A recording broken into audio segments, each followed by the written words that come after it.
오늘 밤 19세기 말 알래스카에 얼어붙고 손길이 닿지 않은 광야에서 당신은 사냥꾼, 탐험가 또는 아마도 금을 찾는 자의 고된 일상 속으로 발을 내딛습니다. 눈을 감으면 밖의 피로와 침묵의 무게를 느끼기 시작합니다. 몸을 감싼 두꺼운 모피 코트 아래로도 스며드는 그 날카로운 빙하 같은 추위는 단지 분위기가 아닌 생존 투쟁 그 자체입니다. 눈보라에 다가오는 울음을 들으십니까? 이것은 문명이 아닌 극권 바로 아래에서 벌어지는 존재의 투쟁이 내는 첫 소리입니다. 이 가혹한 지형에서의 깨어남은 단순한 일상이 아니라 자연이 건네는 가장 큰 시험과 마주하는 것입니다. 친구들이여, 영상에 들어오신 후 작은 부탁이 있습니다. 제가 매일 밤 이렇게 긴 영상을 저장하기 위해 하루 종일 일합니다. 여러분은 아래의 참여 버튼을 통해 채널 멤버가 되어 제 노력에 보답할 수 있습니다. 멤버십 요금은 30에서 40리라 같은 매우 낮은 금액으로 유지하고 있습니다. 채널 멤버가 늘어날수록 유튜브는 저를 더 많은 사람들에게 추천합니다. 미리 감사드립니다. 자, 시작합시다. 하루의 어둠, 해야 할 일의 목록, 그리고 마음속의 복잡함을 따뜻한 강의 흐름에 맡기세요. 하루의 스트레스가 당신을 지금 여기에서 갈라놓으려 해도 이것을 기억하세요. 당신의 안녕은 그 무엇보다 소중합니다. 깊게 숨을 들이마시고 알래스카의 눈밭을 향해 내딛는 첫 발걸음을 상상해 보세요. 이제 외부 세계는 없습니다. 오직 당신과 침묵, 그리고 과거의 흔적만이 있습니다. 알래스카의 이 깊은 겨울잠에서 아직 새로워지지 않은 빛을 보지 못했을 때 당신은 텐트의 작은 공기층이 습기로 포화된 것을 느낍니다. 심지어 호흡 사이사이에 당신의 숨에서 나온 따뜻한 수증기가 가장 일반적인 텐트 천에 부딪혀 순간적으로 얼어붙는 것을 알아차립니다. 이 상황, 즉 실내 습도가 만들어내는 미세 기후는 단순한 불편함이 아닙니다. 동시에 생존의 균형을 잡는 데 있어 중요한 부분입니다. 한밤중에 가장 날카로운 추위가 문을 두드릴 때 안쪽에서는 당신의 호흡이 한편으로는 생명을 유지하는 열을 제공하면서도 다른 한편으로는 텐트를 뚫고 빠져나가려 합니다. 이미 19세기라고는 하나 이 원시적이라 할 수 있는 텐트 구조물에서 열을 내부에 유지하는 것 자체가 큰 성과인 반면 습기가 증발해 얼어붙으며 텐트 재료를 약화시키는 것은 보이지 않는 가장 교활한 적 중 하나입니다. 바깥의 추위와 안쪽의 온도 차이가 지속적인 공기 교환을 만들려는 압력을 가하고 당신은 이 압력에 대응하기 위해 텐트 꼭대기에 환기구를 미리미리 조정해야 합니다. 이 조정을 할 때 당신의 손가락이 얼마나 조심스럽게 움직이는지가 그 균형이 얼마나 민감한지를 보여줍니다. 만약 환기가 필요 이상으로 허용되면 간신히 유지되던 스토브의 열이 밖으로 빠져나가 체온이 떨어지기 시작할 것입니다. 반대로 충분한 공기 배출이 이루어지지 않으면 내부에 축적된 이산화탄소와 습기가 벽면에 두꺼운 얼음층을 형성할 것입니다.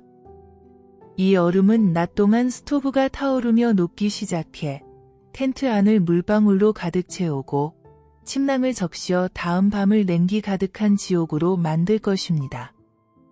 현대의 방수 소재가 없었던 이 시대에 습기와의 전투는 일상적인 물리학 실습입니다. 당시 다른 가혹한 지형의 선원들이 선창에서 마주한 습기와 곰팡이 문제처럼 당신 또한 여기 눈 한가운데에서 언 수증기가 만들어내는 구조적 취약성과 맞서야 합니다.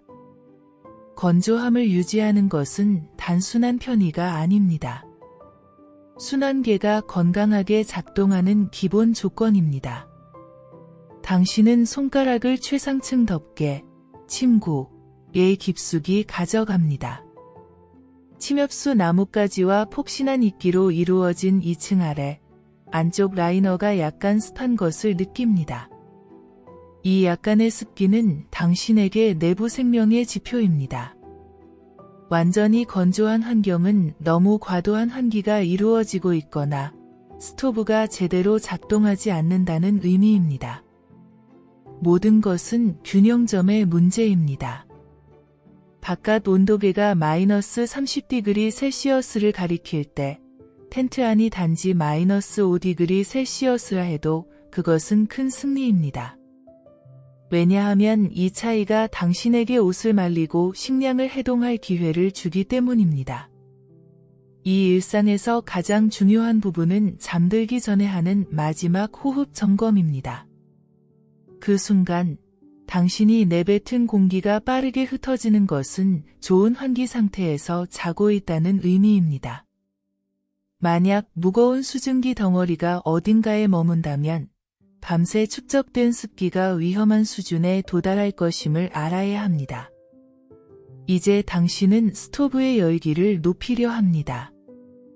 마른 자작나무 장작을 조심스럽게 놓으면서 불꽃이 텐트 천장을 향해 치솟는 뜨거운 공기 기둥을 상상합니다. 이 기둥은 습하고 사용된 공기를 위로 온반의 환기구로 밀어내는 자연적인 팬 역할을 합니다.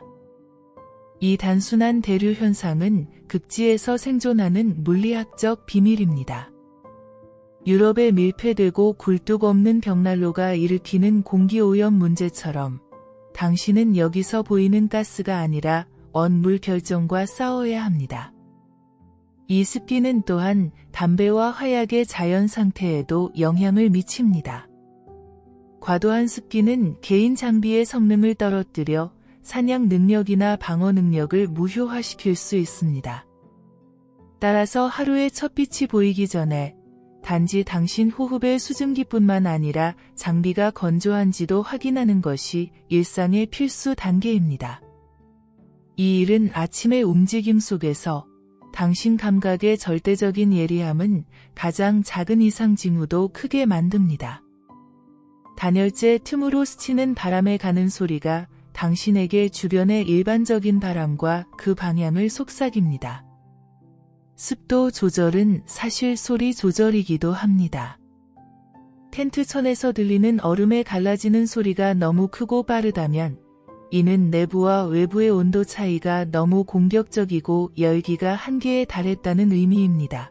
이 경우 스토브를 더 느리고 낮은 온도로 유지하며 열적 충격을 막아야 합니다. 이것은 현대주택의 스마트 온도 조절 장치가 하려는 정밀함을 오직 경험과 내적 직감으로 수동적으로 이루려는 노력입니다. 습도와 열기 조절의 이 복잡한 춤은 당신에게 하루 남은 시간 동안 얼마나 많은 에너지를 소모할지, 얼마나 편안하게 전진할지, 그리고 가장 근본적으로 생존할 수 있을지 말해주는 첫 번째 예언입니다. 텐트 안으로 스며드는 첫 희미한 푸른 빛과 함께 당신이 점검하는 마지막 것은 스토브 근처에 걸어둔 장갑과 양말이 완전히 말랐는지 여부입니다. 만약 아직 약간의 습기를 머금고 있다면 당신은 그것들을 가장 가까운 열원, 즉 당신 모피 코트 바로 안쪽에 넣어둡니다. 체온은 신뢰할 수 있고 에너지 효율적인 건조기입니다. 그 시대의 가혹한 원정에서 손과 발의 건강을 유지하고 동상과 절단을 피하는 유일한 방법이었습니다. 간단히 말해 텐트 내부의 미세 기후를 통제하는 것은 사실 사지를 보호하는 전쟁입니다. 이제 첫 번째 일로서 무겁고 넓은 설화용 신발, 스노슈를 매는 순간으로 넘어갑니다. 이것은 오늘의 여정 중 아마도 가장 일상적이지만 동시에 가장 중요한 준비 단계입니다. 신발의 나무 틀과 팽팽한 가죽을 느낍니다. 당신 손가락이 아직 굳어 있음에도 민첩하게 동계부츠의 끈을 조여나갑니다. 이 끈들의 매듭을 조이는 것은 발목을 잘못된 디딤으로부터 보호하고 눈 위에서의 표면적을 넓혀 체중을 분산시키는 것 이상을 의미합니다. 그것은 하나의 매듭이 하나의 사회적 삶입니다. 주변의 새하얀 침묵은 오직 당신의 깊고 느린 호흡 소리로만 깨집니다. 이 소리는 신발의 나무 틀에 손가락이 닿을 때 나는 가벼운 뚝딱 소리와 어우러집니다. 그 시대의 일반적 조건에서 눈길 이동은 속도보다는 지속 가능성과 에너지 절약을 대표했습니다. 설화 신발의 가죽끈을 손에 쥘 때 추위로 굳은 가죽을 다루고 유연성을 회복시키기 위해 짧은 시간 동안 체온으로 따뜻하게 할 필요가 있습니다. 이 짧은 접촉의 순간은 재료와 당신 사이의 말없는 소통입니다. 만약 끈들이 충분히 부드러워지지 않으면 매는 동안 끊어지거나 신발이 제대로 고정되지 않을 수 있습니다. 매는 느슨함의 정밀도는 하루 중 나중 시간대의 발의 혈액순환에 직접적으로 연결됩니다. 너무 꽉 매면 혈액이 막히고 단 몇 시간 안에 동상 위험에 처할 수 있습니다. 너무 느슨하게 매면 신발이 미끄러져 추가적인 노력이 들어가고 이는 생명에 관계된 에너지 손실로 이어집니다. 이 두 극단 사이의 이상적인 균형을 찾는 것은 오로지 당신 손가락의 감각과 경험에 달려 있습니다. 이 의식 동안 당신이 쪼그려 앉거나 몸을 굽힌 순간은 고독의 순간이며 짧은 시간 동안 주의 경계를 내려놓는 순간입니다. 차가운 눈바닥 바로 위의 공기층은 보통 가장 추운 층입니다. 따라서 매는 작업은 빠르지만 결코 성급해서는 안 됩니다. 최소한의 움직임으로 필요 없이 끈을 제자리에 놓는 것은 물리적 경제의 표시입니다. 매는 방식조차 문화적 유산입니다. 알래스카 원주민들이 사용한 넓고 둥근 설화 신발은 무게를 최대 면적으로 분산시켜 부드럽고 깊은 눈 속에서도 가라앉는 것을 막았습니다. 유럽인 탐험가들의 더 좁고 긴 모델은 빠른 이동에 더 적합했지만 더 많은 신체적 힘을 요구했습니다. 당신은 당신이 있는 지형과 눈의 유형에 가장 적합한 하이브리드 매듭 기술을 사용하고 있습니다. 설화 신발을 발에 착용했을 때 발밑에서 그물이 눈 위에 놓일 때 나는 쉬익 소리를 냅니다. 이 탄력성이 그 내구성의 핵심입니다. 충격을 흡수하고 무릎에 가해지는 부하를 줄입니다. 이 시대에는 현대적인 완충 장치 대신 팽팽하게 잡아당긴 가죽이 그 역할을 했습니다. 만약 이 가죽이 하룻밤 사이에 늘어났다면 전체 틀을 다시 조여 신발의 부력을 되찾아야 합니다. 아사바스카 원주민의 겨울용 슈즈에 사용된 강하고 가벼운 너도밤나무 틀처럼 최소한의 무게로 최대의 지지를 제공하면서 동시에 침묵을 유지합니다. 왜냐하면 소음은 특히 사냥할 때나 알려지지 않은 지역에 들어설 때 실패의 원인이 되기 때문입니다. 설화 신발로 내딛는 첫걸음은 의식이 완성되는 순간입니다. 신발이 눈 위를 가볍게 미끄러지며 나아가고 내는 소리는 부드러운 쉬익 소리입니다. 만약 이 소리가 날카로운 갈라지는 소리라면 그 아래의 눈이 단단하게 얼어서 부서지기 쉬운 상태라는 의미입니다. 이는 나중에 진행을 어렵게 하거나 눈 아래의 얇은 얼음층이 깨질 위험을 증가시킬 것입니다. 설화 신발은 단순한 이동수단이 아닙니다. 그것은 또한 눈의 밀도와 얼음의 견고함에 대해 당신에게 피드백을 주는 민감한 감지기입니다. 18세기 유럽의 큰 부츠들이 내던 무거운 소음과 달리 극지 지형의 이 침묵 속 전진은 자연과 조화를 이루는 첫 번째 규칙입니다. 발자국의 너비와 깊이는 당신이 얼마나 많은 무게를 지고 있는지 보여줍니다. 이 흔적들은 동시에 당신을 따르는 자들이나 적들에게 남기는 말없는 메시지입니다. 설화 신발의 매듭 지점을 확인하기 위해 당신은 두 손으로 무릎을 가볍게 두드립니다. 추운 곳에서의 모든 움직임에는 목적이 있어야 합니다. 이 가벼운 두드림은 매듭이 제자리에 단단히 고정되었음을 확인하는 마지막 점이자 일상적 움직임을 시작하기 전 정신적 집중력의 마지막 점입니다. 밖으로 나선 첫걸음에서 폐에서 나오는 따뜻한 수증기가 순간적으로 응결되어 얼굴 앞에 안개막을 형성합니다. 눈앞에 떠도는 이 짙은 수증기 구름은 단지 차가운 공기를 보여줄 뿐만 아니라 개인의 내부 열기와 외부 세계 사이의 날카로운 대비를 보여줍니다.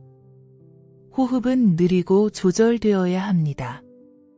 빠르고 거친 호흡은 폐의 점막이 갑작스러운 열 손실을 겪도록 만들어 과도한 수분 손실을 초래하기 때문입니다. 주변 공기가 너무 건조하고 추워서 수증기가 공기 중에 머무는 시간조차도 공기 온도에 대한 과학적인 단서를 줍니다. 수증기가 얼마나 빨리 사라지는지 혹은 얼마나 짙고 오래 머무는지는 하루 동안 얼마나 빨리 움직여야 하는지를 결정합니다. 이 눈에 보이는 호흡 수증기는 사실 누군가가 지속적으로 잃고 있는 두 가지 기본 생명 유지 요소 중 하나입니다. 열과 물. 당신은 매번 숨을 내쉴 때마다 세포가 생명을 유지하기 위해 생산한 열과 생명 유지에 중요한 수분을 사용합니다. 이 손실은 탈수와 저체온증으로 가는 시각적 시작입니다.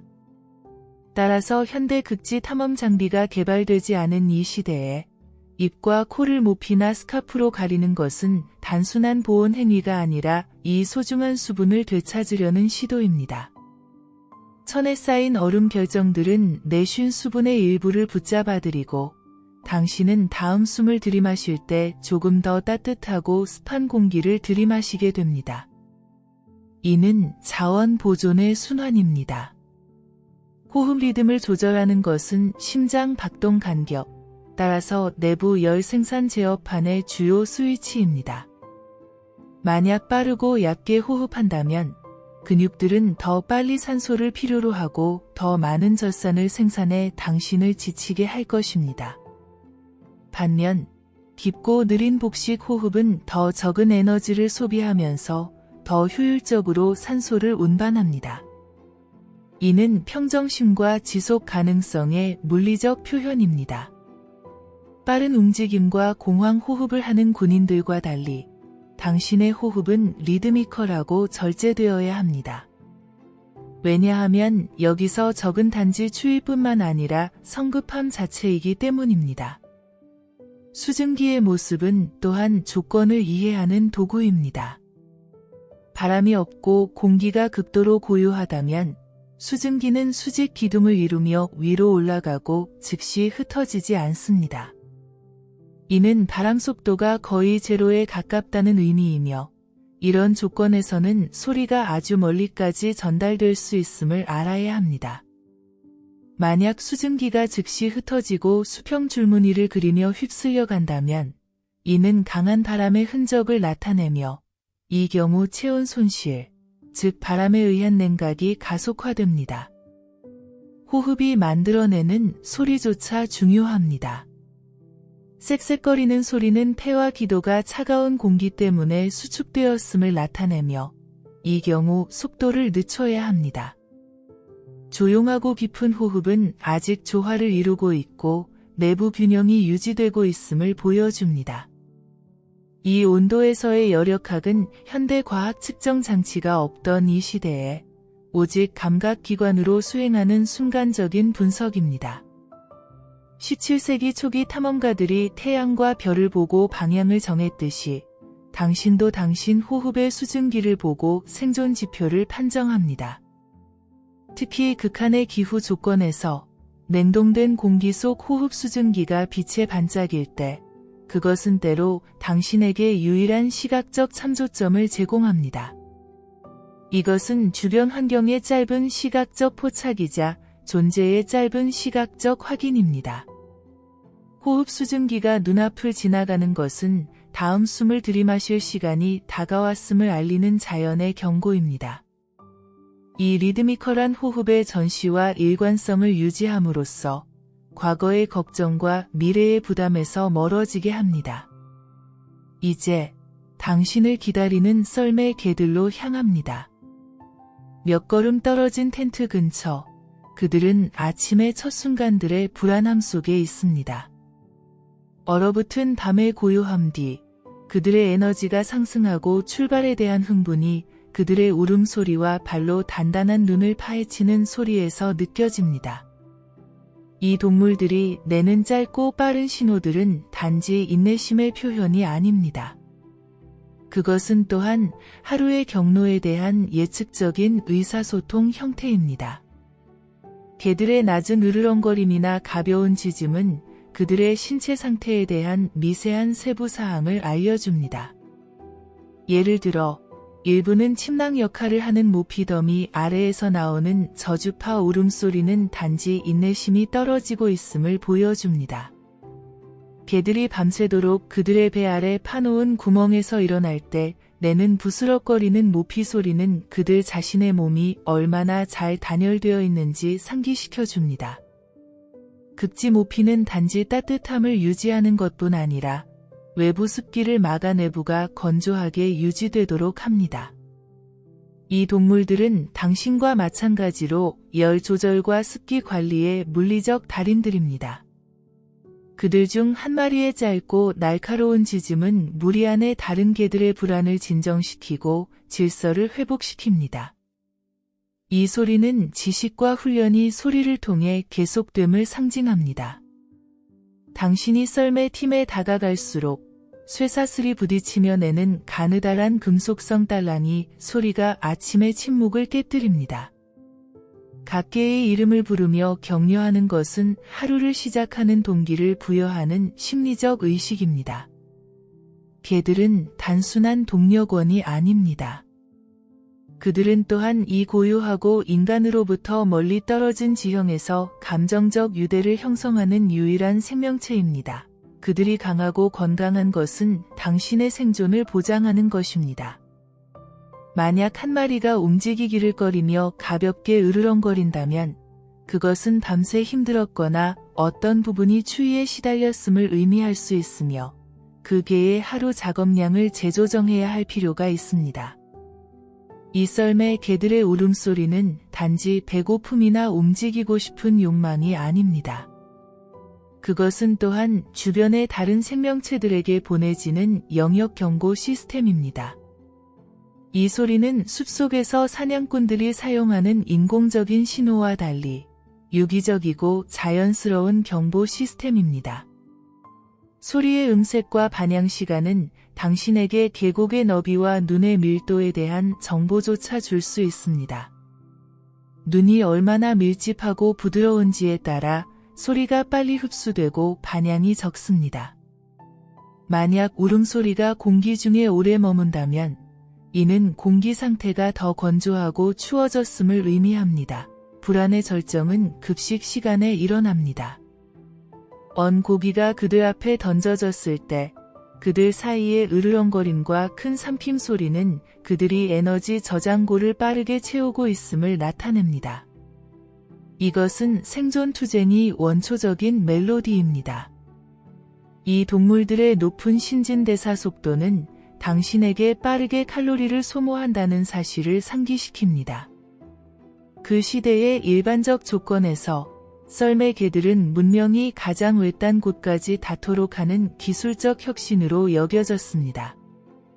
예를 들어 캐나다 북부 지역의 우편 시스템에서 말들이 견디지 못하는 이 얼어붙는 추위에서도 안정적인 통신을 유지하도록 한 것은 이 신뢰할 수 있는 동력원들이었습니다.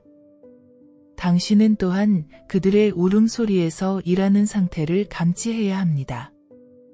하루의 첫 식사를 위해 당신은 차갑게 얼어붙은 사냥감을 향합니다. 캠프 근처에 묶여있는 그것은 과거의 흔적처럼 단단하고 대리석 조각처럼 차갑고 견고합니다. 날카로운 도사용 칼의 강철이 언 고기의 견고함과 부딪힐 때 나는 금속성의 가느다란 소리는 알래스카의 이 고요한 환경에서 상당히 날카롭습니다. 고기를 저미는 것은 힘의 문제라기보다 물리학과 인내의 예술입니다. 칼을 올바른 각도로 잡아 고기에 얼어붙은 결정 구조가 가장 약한 지점을 따라 갈라지도록 해야 합니다. 그 시대의 보존 방법이 이미 냉동이었기 때문에 이 결정화된 식량을 통제된 방식으로 해동하는 것은 부패를 막고 칼로리 손실을 방지하는 유일한 방법이었습니다. 얼음이 매우 천천히 고기에서 벗겨지는 것은 당신에게 빠른 소비가 선호되는 세상에서 잊지 말아야 할 교훈을 상기시킵니다. 칼날이 고기에 익숙한 저항을 느낄 때 당신은 그것이 고기 내부의 물 분자가 얼어 형성된 미세한 얼음 바늘 때문임을 압니다.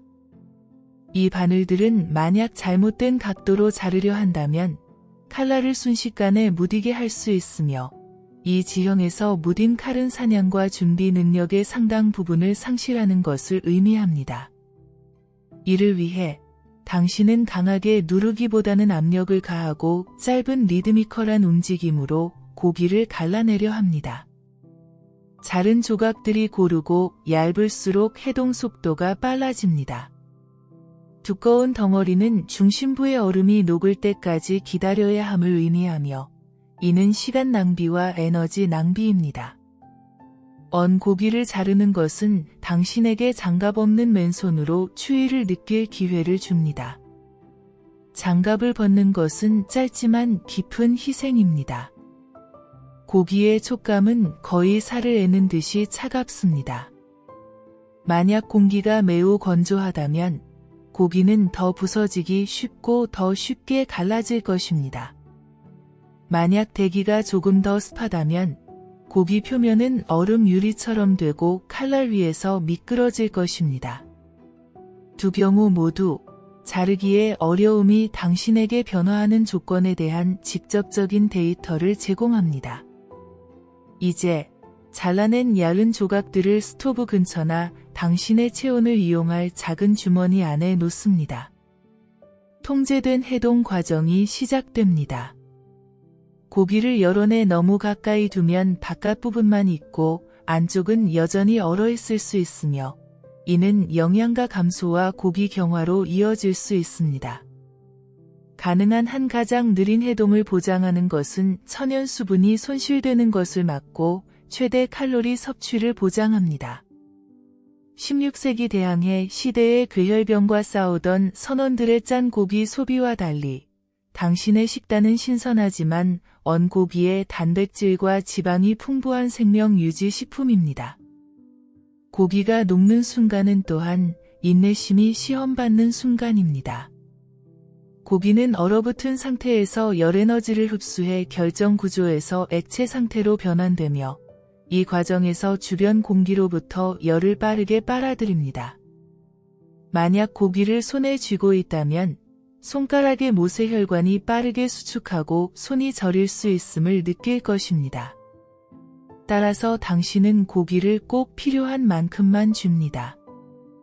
해동되는 고기에서 느껴지는 첫 가벼운 축축함은 섭취 준비가 되었음을 알리는 신호입니다. 이 날것이고 차가운 고기를 소비하는 것은 힘든 일입니다. 그러나 신체에 필요한 안정적인 에너지를 가장 빠르고 효율적으로 공급하는 방법입니다. 자르고 해동하는 과정은 단순한 요리 루틴이 아닙니다. 그것은 또한 보급품 관리의 기초입니다. 당신이 자른 각 조각은 몇 시간 분량의 에너지를 상징합니다. 이 기근의 지형에서 모든 칼로리와 물 한 방울의 가치가 있습니다. 고기의 지방층을 분리해 스토브 불에 태우는 것은 추가 열과 추가 연료 효율을 제공합니다.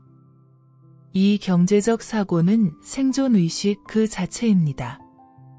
이 의식은 현대 세계의 빠른 소비와는 거리가 멉니다.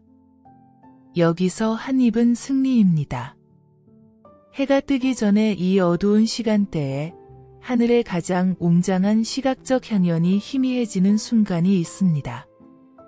오로라 보리얼리스, 즉 북극광의 생생한 초록색과 분홍색 불꽃이 밤의 깊이에서 이제 멀어지는 꿈처럼 하늘의 장막처럼 희미해지고 흐릿한 녹색이나 거의 하얀 빗줄기로 변했습니다. 이 현상의 사라짐은 단지 미적 손실이 아닙니다.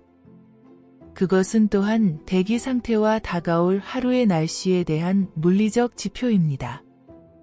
빛의 이 마지막 순간들을 흡수하려면 당신의 주위와 얼어붙은 공기를 들이마시며 이 우주적 폭발이 일으키는 가느다란 고주파 쉿소리를 포착하려 노력해야 합니다.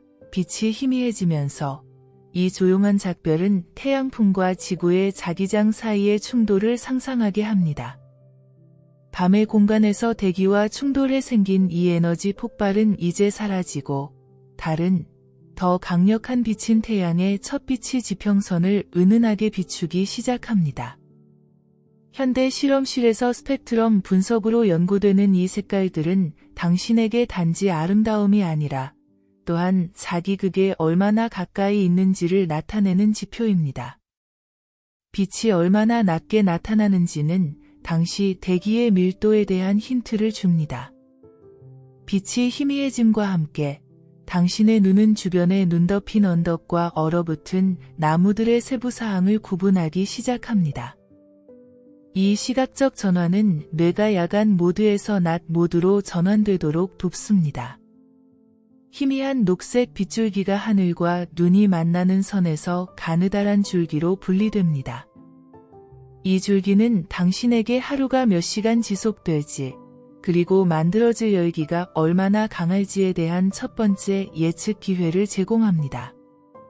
한겨울에는 이 빛이 완전히 사라지는 것이 단 몇 시간의 난만이 예고될 것임을 나타냅니다. 이 현상은 또한 정신적 평정의 일부입니다. 밤에 봉인된 침묵과 빛의 끊임없는 움직임은 당신에게 먼 문명의 소음과 걱정이 아닌 단지 자연이 창조하는 평온을 경험하게 합니다.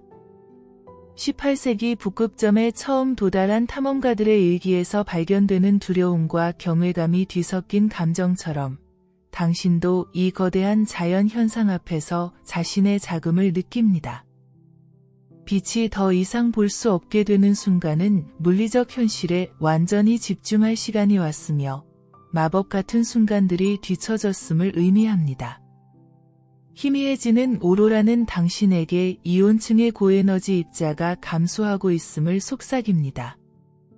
이것은 라디오 통신이나 자석 나침반의 간섭도 줄어들 것임을 의미하며 이는 항해에 있어 긍정적인 발전입니다. 밤새 빛이 강하게 빛난 것은 자기장에 큰 요동이 일어나고 나침반의 신뢰성이 일시적으로 감소했음을 나타냅니다. 이제 빛이 변하면서 당신의 경우 나침반의 안정성이 돌아왔음을 아는 것은 기술 장비가 없는 상황에서 이를 계획을 재검토할 수 있게 해줍니다. 이 희미한 색채들이 사라지는 것을 바라보며 당신은 하루의 분배를 결정합니다. 만약 빛이 빠르게 물러난다면 이는 강한 태양 각도와 빠른 기온 상승이 있을 수 있음을 나타내어 일찍 출발할 동기를 부여합니다. 만약 천천히 느릿느릿하게 사라진다면 이는 날씨 조건이 온화하고 겨울의 무게가 여전히 계속됨을 의미합니다. 이 전체 현상은 단지 경관이 아닙니다. 그것은 또한 하루의 날씨 예보를 제공하는 조용한 지표입니다. 하루를 시작하며 가장 눈에 띄면서도 가장 중요한 점검 중 하나는 텐트 석가래에서 나오는 가느다란 스토브 파이프입니다. 파이프의 누출 부분을 맨손으로 만질 수 없습니다. 이것은 피부가 즉시 얼어붙게 할 것입니다. 따라서 두꺼운 장갑의 바깥면이나 나무 조각으로 파이프의 아래 부분을 가볍게 두드려 내부에 쌓인 그을음이나 얼음에 의한 막힘이 있는지 확인합니다. 파이프의 외부 흐름은 극도의 추위와 내부 뜨거운 연기가 파이프 벽에 닿는 속도로 인해 응결되어 그을음 침착과 수증기가 파이프를 통해 빠져나가는 원인이 됩니다. 이 상황은 특히 사용된 나무가 습할 경우 파이프의 좁은 지점에서 빠르게 축적되어 막힘을 일으킬 수 있습니다. 막힌 스토브 파이프는 단지 난방 효율을 떨어뜨리는 것뿐만 아니라 연기의 역류와 텐트 내부로 일산화탄소 가스가 누출되게 할 수 있으며 이는 이 고요한 지형에서 가장 크고 침묵하는 위험 중 하나입니다. 두드리는 소리의 음색에 집중하세요. 만약 소리가 둔탁하고 울림이 없다면 이는 내부에 두꺼운 그을음이나 얼음층이 쌓였을 수 있음을 의미합니다. 만약 소리가 날카롭고 울리는 금속성 소리라면 이는 파이프 내부가 깨끗하고 공기 흐름이 자유로움을 나타냅니다. 이 소리 분석은 현대 산업적 파이프 검사가 추이에 적응된 단순한 본능적 버전입니다. 이 예방적 점검은 또한 파이프의 구조적 상태를 검사합니다. 차가움과 뜨거움 사이의 지속적인 팽창과 수축은 파이프의 금속을 피로하게 하고 특히 이음매나 굽힌 부분에 균열이나 파손을 일으킬 수 있습니다. 이러한 균열은 연기가 새어나가게 하여 텐트 내부 공기를 오염시킬 수 있습니다. 따라서 파이프의 연결 부분, 특히 이음매에 특별히 주의를 기울여 그을음 색이 변하거나 얼음이 없는지 확인합니다. 만약 막힘이 발견된다면 이는 파이프를 분해해 청소해야 함을 의미하며 이는 추위 속에서 하는 힘들고 위험한 작업입니다. 당신은 장갑 낀 손으로 파이프 부분들을 분리하고 긴 막대나 철사 브러쉬를 사용해 내부에 쌓인 침전물을 긁어내어 청소합니다.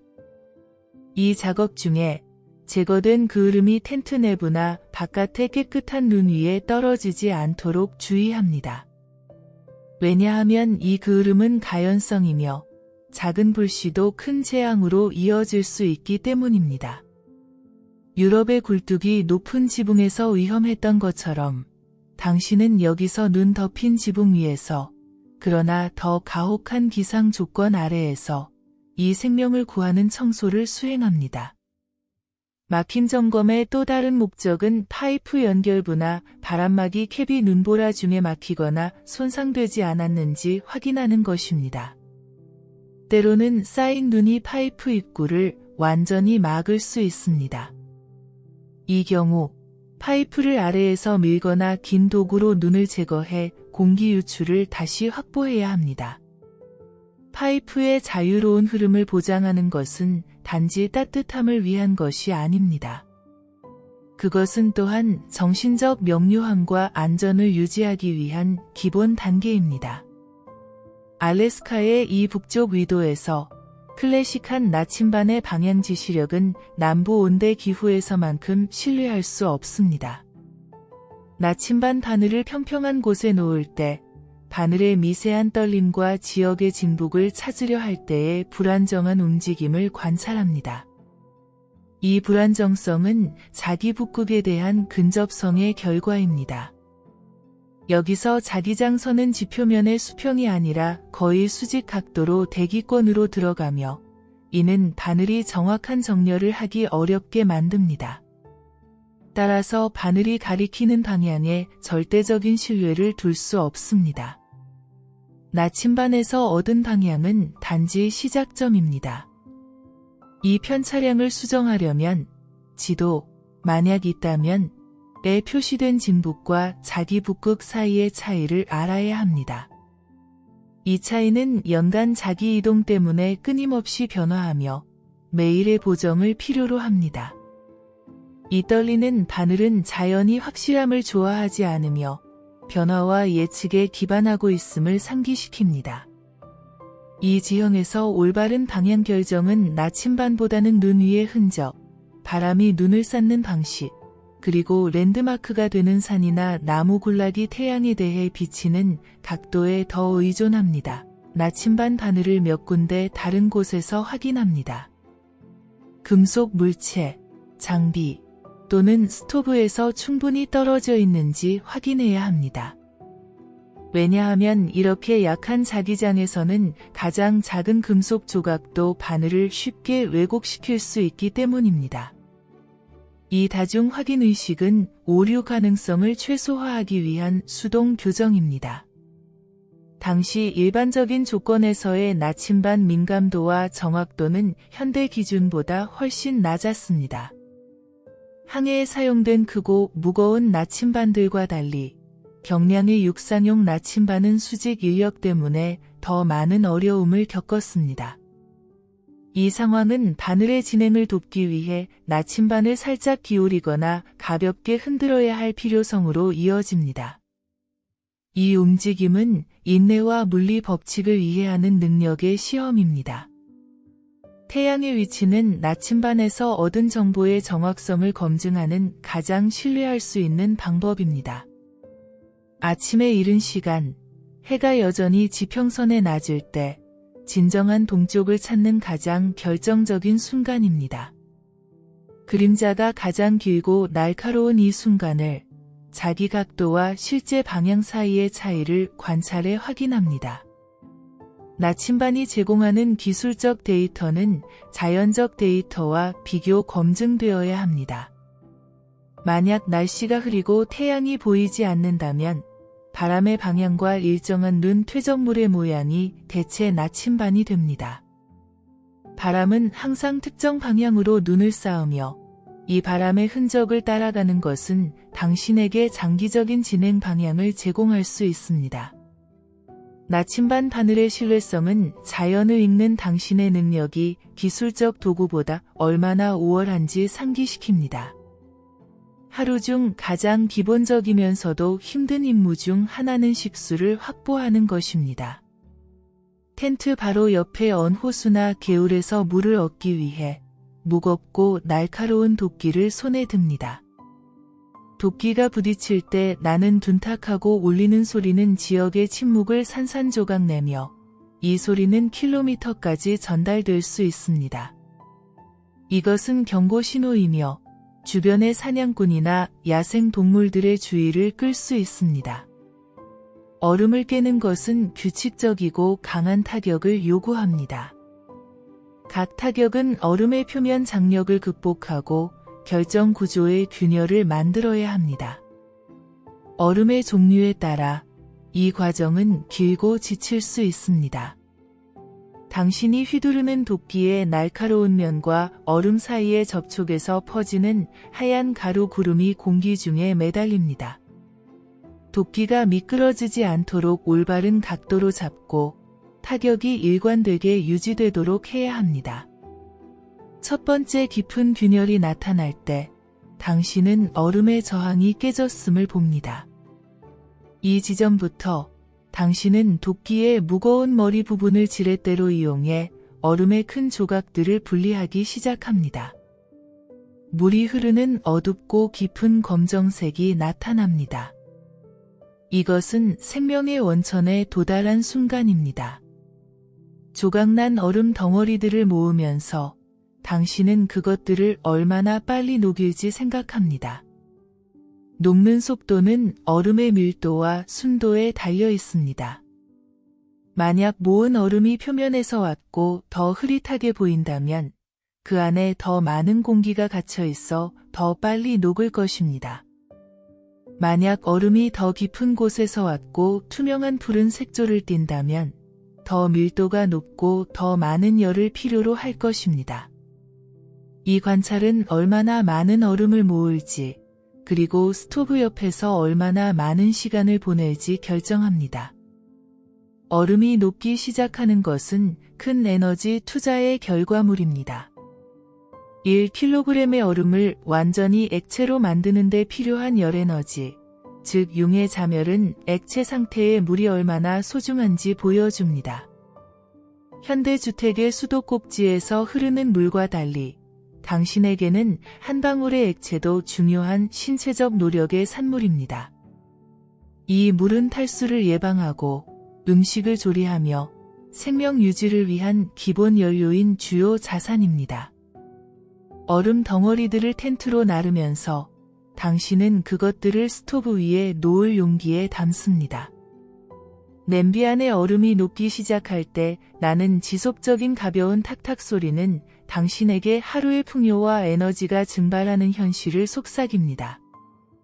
이 소리는 물질이 고체에서 액체로 변하는 음향 신호입니다. 이 루틴을 매일 반복하는 것은 알래스카에서 생존하는 가장 엄격하고 필수 불가결한 규칙 중 하나입니다. 스토브의 재점화와 파이프 점검 후 밖으로 나가는 연기는 당신의 존재와 활동의 첫 번째 시각적 신호가 됩니다. 아침의 희미한 빛 속에서 텐트 굴뚝에서 오르는 연기의 색깔과 성격은 당신에게 조용하지만 강력한 메시지를 전달합니다. 이 연기는 단지 연소의 부산물이 아닙니다. 그것은 또한 기상 조건, 연료 품질, 그리고 하루의 시작 상태에 대한 즉각적인 보고서를 제공합니다. 이상적인 연기, 즉 건강한 연소의 표시는 얇고 반투명하며 빠르게 흩어지는 색깔을 가집니다. 이것은 연소가 효율적이고 연료가 건조하며 스토브가 높은 효율로 타고 있음을 의미합니다. 이것은 에너지 절약의 지표입니다. 만약 연기가 두껍고 하얗고 무겁다면 이것은 연료가 습하고 너무 많은 수증기를 생성하고 있음을 의미합니다. 이 경우 파이프 내부에 습기가 응결될 위험이 증가하고 더 많은 연료 소비가 필요합니다. 만약 연기가 검고 무겁다면 이것은 스토브가 불충분한 산소로 타고 있거나 너무 많은 그을음을 생산하고 있음을 의미하며 이는 막힘 위험을 증가시킵니다. 검은 연기는 또한 먼 거리에서 쉽게 발견될 수 있는 신호이며 주변의 모든 이에게 당신의 존재를 알립니다. 이것은 때때로 위험할 수 있습니다. 왜냐하면 이렇게 외딴 지형에서는 접촉이 반드시 우호적이지 않을 수 있기 때문입니다. 연기가 하늘에서 어떻게 행동하는지도 중요합니다. 만약 연기가 빠르게 똑바로 수직 기둥으로 높이 올라간다면 이는 기압이 높고 바람이 약하다는 의미입니다. 즉, 좋은 날씨의 날입니다.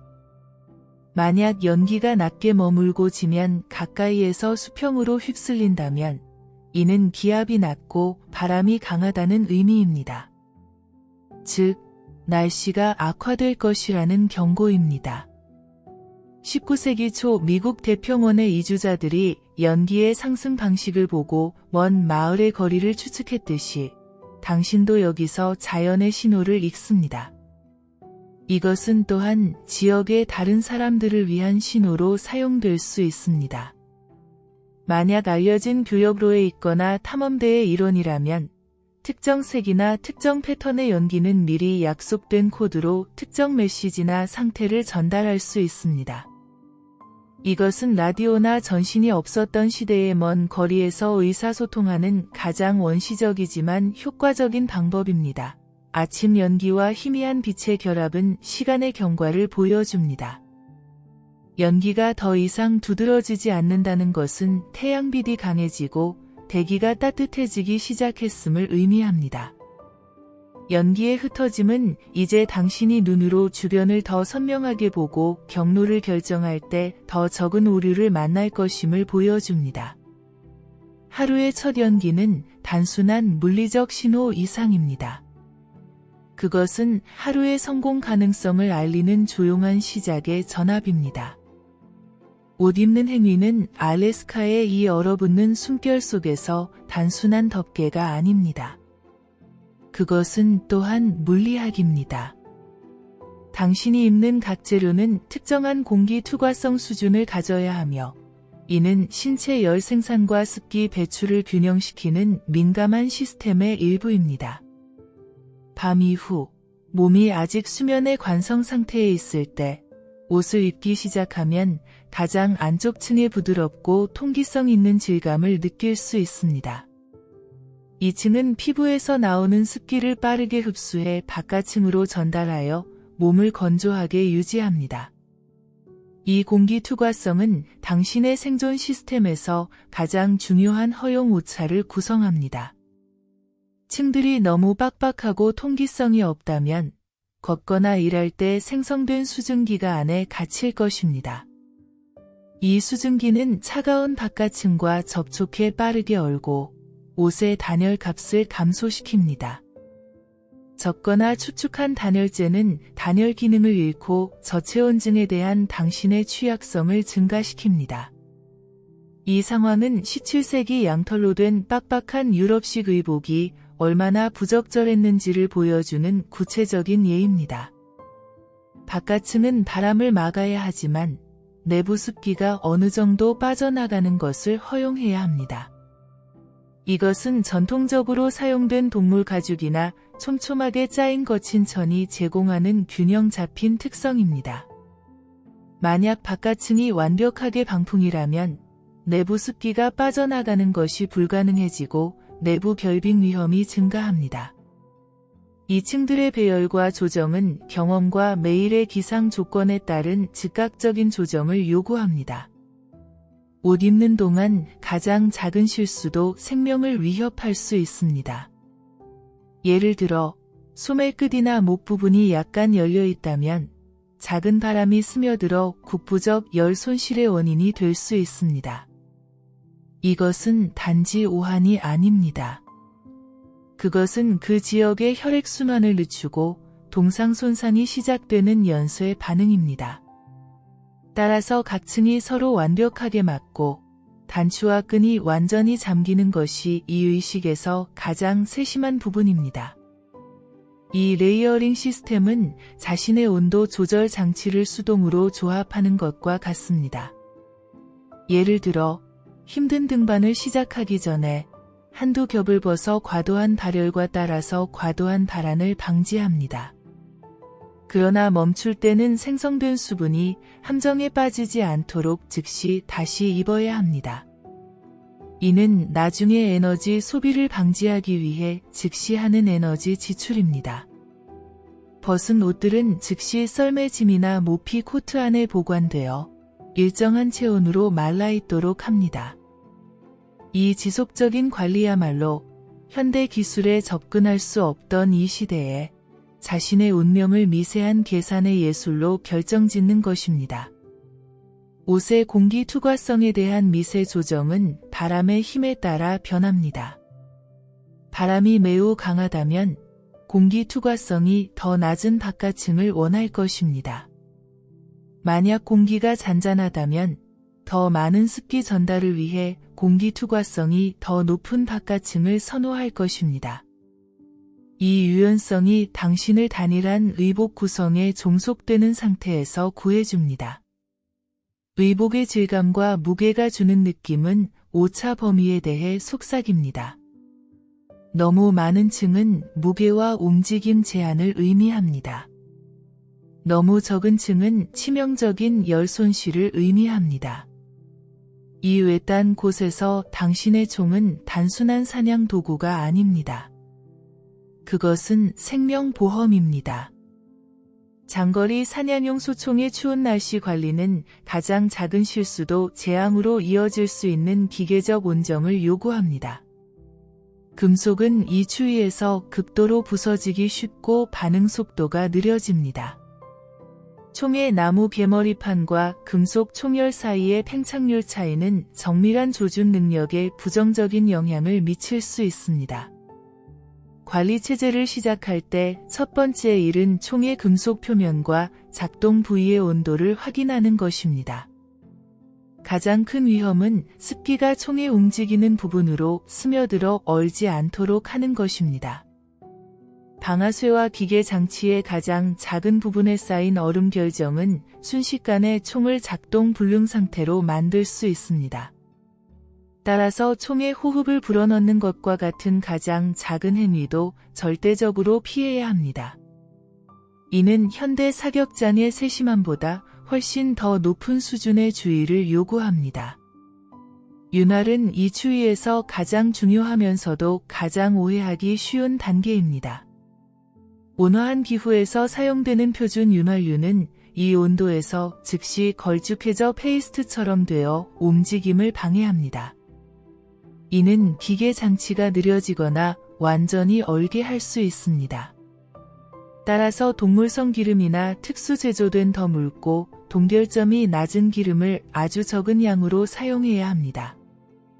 너무 많은 기름은 먼지와 그을음을 모아 다시 막힘을 일으킬 수 있습니다. 최대한의 보호와 최소한의 저항 사이의 미세한 선을 찾아야 합니다.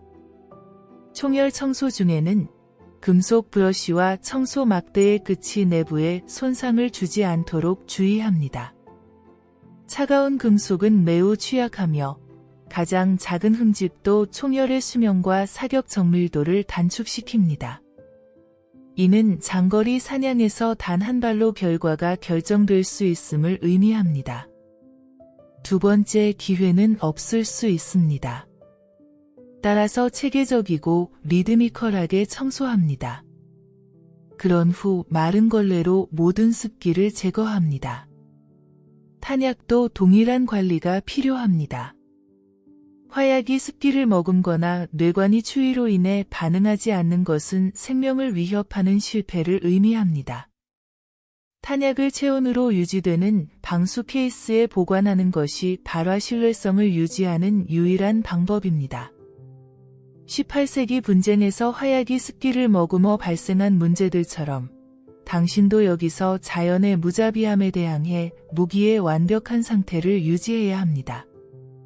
관리 중에 발생하는 모든 기계적 소리, 막힐 수 있는 가장 작은 저항까지 당신에게 속삭입니다. 눈길을 걸을 때 당신의 눈은 끊임없이 지면을 훑어보며 단지 자신의 발자국뿐만 아니라 지역 사회 구성원들이나 다른 추적자들의 침묵의 메시지도 찾습니다. 이는 단순히 발자국을 좇는 것 이상입니다. 이것들은 그 지역의 상황, 지나간 자의 의도, 그리고 얼마나 오래전에 떠났는지에 대한 다층적인 정보를 시각적으로 제공하는 언어입니다. 이누이트나 아사바스카 부족의 설화 신발이 남긴 독특한 패턴은 서양식 신발의 것과 다릅니다. 당신은 발자국의 깊이와 가장자리의 선명도를 검사합니다. 발자국이 매우 깊다면 이는 지나간 자가 무거운 짐을 지고 있었거나 눈이 신선하고 부드러웠음을 의미합니다. 만약 발자국의 모서리가 부드러워지고 바람에 의해 매끄러워졌다면 이는 발자국이 며칠 전에 생긴 것이며 더는 신뢰할 만한 추적 경로가 아님을 의미합니다. 이 부드러워짐의 정도를 분석해 기온과 풍속에 대한 일반적인 데이터를 얻습니다. 지역 그룹의 발자국은 일반적으로 더 효율적이고 덜 구불구불합니다. 그들은 이 지형을 수천 년 동안 연구해왔기 때문에 최소한의 에너지로 이동할 수 있는 은밀한 경로를 알고 있습니다.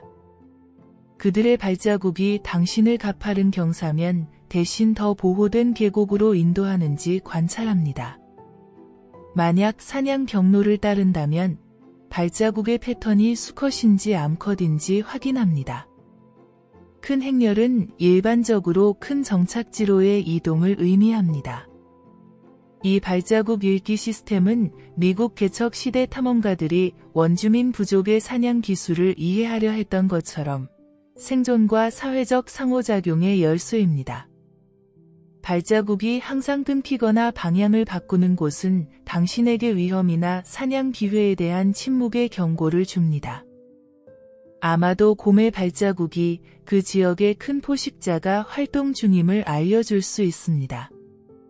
발자국 옆에 남겨진 작은 표시에 주의해야 합니다.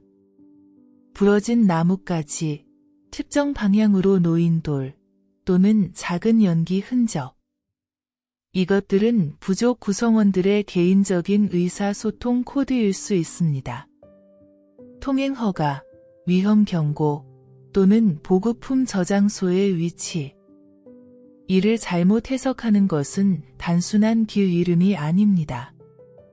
그것은 지역민들과의 잠재적 충돌로도 이어질 수 있습니다. 따라서 그들의 발자국과 표시는 높은 경외심과 세심함으로 다뤄져야 합니다. 식량은 알래스카의 이 가혹한 환경에서 그 무엇보다 소중합니다. 밤새 포식자로부터 보호하기 위해 적용되는 방법들은 단순한 물리학과 높은 수준의 위장 기술을 요구합니다. 곰, 늑대, 여우 같은 동물들은 수 킬로미터 밖에서도 냄새를 맡을 수 있는 후각을 가지고 있으며 당신의 고칼로리 보급품은 그들에게 쉬운 표적이 됩니다. 첫 번째 규칙은 냄새를 차단하는 것입니다.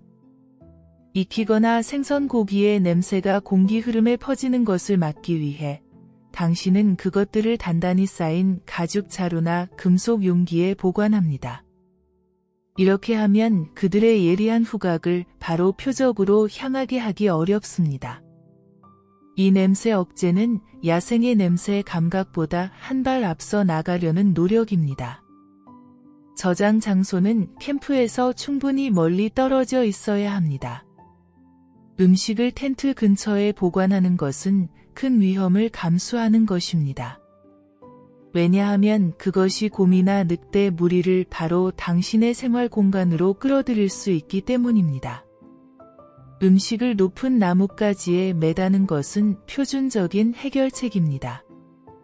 하지만 이 극지방에서는 항상 적합한 나무를 찾을 수 있는 것은 아닙니다. 나무가 없다면 깊은 눈 구덩이나 바위 동굴이 이상적인 저장 지점입니다. 냄새 차단이 얼마나 중요한지 강조해도 지나치지 않습니다. 보급품을 놓은 후 자연스러운 눈더미와 바람이 쌓인 눈을 모방한 얇은 눈층을 덮습니다. 이 덮개는 꽤 자연스럽게 보여야 합니다. 너무 평평하거나 과도하게 높은 더미는 포식자의 주의를 즉시 끌 것입니다. 표면 위에 작은 나뭇가지나 돌들을 놓아 자연스러울 정도의 울퉁불퉁함을 만듭니다. 이 시각적 착시는 현대 군사위장 기술의 원시적인 적용입니다. 냄새를 혼란시키기 위해 저장소 주변에 강한 냄새가 나지만 동물들이 싫어하는 담배나 약간의 나무재를 뿌립니다. 이 유도 냄새는 동물의 주의를 분산시키고 실제 목표물을 찾기 어렵게 만듭니다. 이 위장은 단지 식량을 보호하는 것에 그치지 않습니다. 그것은 또한 밤의 평화와 안전의 보증입니다. 식량 저장소의 성공적인 은닉은 하루가 성공적으로 마무리되었음을 확인하는 마지막 신호입니다. 알래스카의 이 얼어붙은 지형에서 열적 도피 지점, 대피소은 생명을 구할 수 있는 중요성을 가집니다. 갑작스러운 폭풍이나 극한의 추위 상황에서 빠른 대피처를 제공할 자연 동굴이나 바위 아래 공간을 찾는 것은 이를 경로 계획의 일부입니다. 이 동굴들은 단지 바람으로부터의 보호가 아닙니다. 바위의 질량과 단열 효과 덕분에 외부의 절대적인 추위보다 더 온화한 미세 기후를 제공하는 열적 대피소입니다. 동굴이나 공간의 입구와 내부 깊이를 빠르게 평가합니다. 이상적인 대피소는 좁은 입구와 충분한 깊이를 가져야 합니다. 좁은 입구는 바람과 눈이 공간 안으로 스며드는 것을 막고 내부 열기가 빠르게 빠져나가는 것을 늦춥니다. 깊이는 외부 기온 변화의 영향을 최소화합니다. 동굴 안에서 땅에서 발산되는 지열을 느낄 수 있습니다. 외부가 마이너스 40디그리 셀시어스일 때 내부가 단지 마이너스 5디그리 셀시어스라도 상당한 열적 이득입니다. 이것은 지각 구조의 자연적 단열 효과이며 현대 건축 기술이 제공하는 지열 균형의 원시적 예시입니다. 동굴 내벽에 쌓인 서리 패턴과 결빙 정도를 보고 내부 습도 수준과 공기 순환을 이해합니다. 하지만 이 열적 대피소들은 동시에 포식 동물들이 겨울잠을 자거나 은신처로 사용하는 장소일 수도 있습니다. 따라서 어떤 동굴이든 들어가기 전에 눈과 흔적을 살펴봅니다. 곰 발자국, 늑대 배설물 또는 깃털은 그 동굴이 동물에 의해 점유되었다는 분명한 경고입니다. 이런 경우 대피소가 얼마나 절실하더라도 위험을 감수할 수 없습니다. 짧은 정찰은 시간과 에너지 절약 면에서 중요합니다. 한 동굴을 탐사하는 것은 당신을 주요 임무에서 멀어지게 합니다. 목표는 단지 위기 상황에 돌아갈 수 있는 비상 계획을 만드는 것입니다. 따라서 잠재적 대피소의 위치와 눈에 띄는 표지판을 마음속 지도에 기록합니다. 이 정신적 지도 작성은 필요한 순간에 빠르게 행동할 수 있게 해줍니다. 열적 도피 지점은 당신의 위험 관리 전략의 가시적인 형태입니다. 하루의 이 부분에서 당신에게 얼음 아래 낚시의 요점을 설명하겠습니다. 얼어붙은 호수 위에 서 있을 때 끝없는 얼음층은 당신이 가시적인 식량 공급원 위에 있으면서도 동시에 뚫을 수 없는 장벽 위에 서 있다는 느낌을 줍니다. 낚시 행위는 단순한 사냥이 아닙니다. 그것은 또한 인내와 정신적 평정의 시험입니다. 첫 번째로, 낚시 구멍을 뚫기 위해 당신은 현대 얼음 드릴의 원시 버전인 예리한 쇠막대를 준비합니다. 얼음 위에 원을 그리며 파기 시작하는 것은 단순한 선택이 아닙니다. 그것은 기계적 통제입니다. 원형 운동은 압력을 균등하게 분산시켜 얼음이 통제 불가능하게 갈라지거나 균열이 생기는 것을 방지합니다. 드릴에 회전하는 강철이 단단한 얼음과 접촉할 때마다 나는 쉬익 소리와 오르릉거리는 소리는 고체의 완고한 저항을 상기시킵니다. 얼음 드릴을 리드미컬하고 지속적으로 돌리면서 근육의 피로를 느낍니다. 이 힘든 노력은 당신이 얻을 칼로리가 얼마나 큰 에너지 대가인지 보여줍니다. 드릴이 깊어질수록 나오는 얼음 부스러기와 가루누는 층별로 그 지역의 역사를 말해줍니다. 만약 파란색이고 투명한 부스러기가 나온다면 얼음이 밀도가 높고 순수함을 의미합니다. 만약 흐릿하고 하얗다면 그 안에 많은 공기가 갇혀 있고 더 약한 층임을 의미합니다. 이것은 동결 기록을 읽는 구체적인 부분입니다. 구멍이 충분한 깊이에 도달했을 때 어두운 액체 물이 처음 보이는 순간은 승리의 순간입니다. 물에 들어간 낚싯줄, 보통 동물 힘줄로 만든 물속으로 들어갈 때 소리가 없습니다. 절대적인 침묵이 지배합니다. 이 낚시 기술에는 서두름이 없습니다. 인내심과 끈기로 물고기가 구멍 근처에 익숙해지고 미끼 주위를 맴도는 것을 기다리는 것입니다. 현대 낚싯대에 릴 메커니즘이 있는 낚시와 달리 당신 손에 든 낚싯줄은 물고기의 가장 미세한 당김도 직접 느끼게 해줍니다. 기다리는 동안 구멍의 가장자리가 다시 얼기 시작하는 것을 알아차립니다. 얼어붙는 속도는 기온과 바람이 얼마나 강한지를 보여주는 온도계입니다. 낚싯줄을 아주 천천히 리드미컬하게 위아래로 움직여 미끼를 살아있는 것처럼 보이게 합니다. 이 최소한의 움직임은 에너지 절약의 일부이기도 합니다. 낚시는 단지 식량을 제공하는 것이 아닙니다. 그것은 또한 시간을 늦추고 마음을 비우며 극지 환경의 리듬에 조화를 이루는 것입니다. 만약 오랫동안 물고기가 오지 않는다면 기존 구멍에서 몇 걸음 떨어진 곳에 새로운 구멍을 뚫기 위해 또 다른 원을 그립니다. 이 이동은 실패를 인정하는 것이 아닙니다. 그것은 필수적인 시도를 포기하지 않겠다는 침묵의 서약입니다. 알래스카에서 하늘과 날씨는 끊임없는 경계 상태에 있습니다. 다가오는 폭풍의 신호를 읽는 것은 당신의 가장 중요한 기상학입니다. 이 신호들은 라디오파나 전자장비가 아닌 감각과 경험에 세심하게 조정된 필터를 통해 전달됩니다. 첫 번째 신호는 하늘 색깔의 변화입니다. 정상적으로 선명하고 생생한 파란색 톤이 지속적이고 균일하게 흐릿한 회색이나 우유빛 흰색으로 변합니다. 이 색변화는 대기 상층에서 고속바람이 얼음 결정을 들어 올려 햇빛을 확산시킨다는 의미입니다. 이 부드러운 회색 덮개는 큰 기단이 접근하고 있음을 시각적으로 암시합니다. 이는 기후 시스템의 낮은 기압 영역이 하늘을 어둡게 만드는 것과 유사합니다. 하지만 여기서 그 효과는 훨씬 더 빠르고 심각할 수 있습니다. 두 번째 신호는 바람 소리의 질 변화입니다.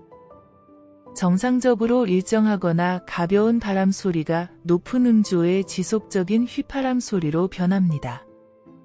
이 휘파람 소리는 바람 속도가 극적으로 증가했고 기류가 자연 장애물들, 바위, 나무에 강하게 부딪혀 소리를 내고 있음을 나타냅니다. 동시에 기압이 빠르게 떨어지고 있음을 나타내는 신체 감각도 중요합니다. 귀에 가벼운 압력이나 관절에 쑤시는 느낌을 느낄 수 있습니다. 세 번째 신호는 주변 소리들의 선명도입니다. 다가오는 폭풍은 공기 밀도와 기압 변화를 일으키는데 이는 소리 파동이 더 효율적으로 그리고 더 선명하게 이동하게 만듭니다. 수십 킬로미터 떨어진 곳의 울음소리나 얼음 갈라지는 소리가 믿을 수 없을 만큼 선명하게 당신에게 도달할 수 있습니다. 이 음향 이상은 대기가 불안정하고 큰 폭풍이 몇 시간 안에 닥칠 것임을 의미하는 확실한 신호입니다. 폭풍이 시작되어 시야가 제로가 되면 이 소리들을 듣는 능력이 생명을 구할 수 있습니다. 눈의 강화도 하나의 신호입니다. 만약 하늘에서 떨어지는 눈 결정들이 작고 단단한 알갱이로 변하거나 수평으로 휩쓸리기 시작한다면 이는 바람이 순간적인 돌풍 수준에 도달했고 폭풍의 초기 단계가 시작되었음을 나타냅니다. 이 초기 경보 시스템들은 당신에게 안전한 대피소를 찾거나 캠프를 강화할 중요한 시간을 제공합니다. 폭풍의 리듬을 따르는 것은 이 지형에서 생존하는 가장 큰 안전 보장 수단입니다. 툰드라에서는 낮에도 절대적 침묵과 광활한 공간이 지배합니다. 이 얼어붙은 침묵 속에서 당신의 청각은 보통 들리지 않는 고주파 소리들을 포착할 정도로 비범한 민감도에 도달하기 시작합니다. 자연의 음악이 가장 미세하고 가장 중요한 형태로 변합니다. 이 소리들 중 첫 번째는 눈 결정들의 집합적 소리입니다. 바람에 의해 운반되는 작은 얼음 입자들이 공기 중을 움직일 때 미세한 바스락거림이나 가느다란 징징거리는 소리를 만듭니다. 이 소리는 당신에게 눈의 습기 수준과 지상의 바람 속도에 대한 세부 정보를 제공합니다. 만약 소리가 매우 가늘고 유리가 깨지는 것 같다면 눈이 매우 건조하고 날카롭다는 의미이며 이는 더 많은 동상 위험이 있음을 나타냅니다. 두 번째 중요한 소리는 얼음의 팽창음 또는 포효입니다. 호수 얼음이나 영구동토층이 온도 변화에 반응할 때 발생하는 깊고 울리는 갈라짐 소리거나 길고 느린 포효입니다. 이 소리는 수 킬로미터까지 전달될 수 있으며 당신에게 얼음층 아래의 응력과 긴장에 대한 직접적인 정보를 줍니다. 만약 갈라짐 소리가 매우 격렬하고 빠르다면 이는 얼음판에서 큰 균열이나 이동이 일어나고 있음을 의미할 수 있으며 당신이 그 지역을 피해야 함을 나타냅니다. 세 번째로 얼어붙은 나무나 식생의 미세한 신음소리가 있습니다. 나무 속에 있는 수분이 얼어서 팽창하거나 얼음이 쪼개질 때 나는 이 가느다란 금속성 소리는 공기 온도가 훨씬 영하임을 확실히 말해줍니다. 이 불안한 삐걱거림은 자연이 자신의 고통을 표현하는 순간입니다. 이 고주파 소리들을 듣는 것은 단지 감각적 경험이 아닙니다. 그것은 생존 메커니즘입니다. 이 침묵 속에서 동물이나 사람의 가장 작은 발소리도 즉시 감지됩니다. 침묵 그 자체가 당신에게 위험 신호를 줍니다. 만약 평소에 바스락거림이나 갈라짐 소리가 멈춘다면 이는 그 지역에 큰 포식자가 접근하여 모든 작은 생명체들이 얼어붙었음을 읽을 수 있습니다. 툰드라의 이 얼어붙은 음향 환경은 당신을 끊임없이 경계 상태로 유지하는 자연의 경보 시스템입니다. 북극 토끼와 마주하는 것은 겨울 위장의 가장 능숙한 예와 맞서는 것입니다. 이 사냥은 단지 동물을 찾는 것이 아닙니다. 그것은 하얀색 속의 하얀색을 구별하는 눈과 정신의 시험입니다. 겨울에 완전히 하얗게 변한 그들의 털은 눈 덮인 툰드라 배경에 거의 보이지 않게 만듭니다. 그들의 성공적인 위장은 당신에게 완벽한 적응을 보여줍니다. 추적의 첫 번째 어려움은 정지 상태일 때 토끼를 볼 수 있는 능력입니다. 토끼들은 위험을 감지하면 얼음 조각처럼 움직임을 멈추고, 이 경우 그들의 털이 들이우는 그림자 패턴이나 일반적으로 검게 보이는 눈의 존재만이 유일한 단서일 수 있습니다. 눈 위에 형성된 가장 작은 부피 변화, 지형의 미세한 굴곡이 당신의 표적이 될 수 있습니다.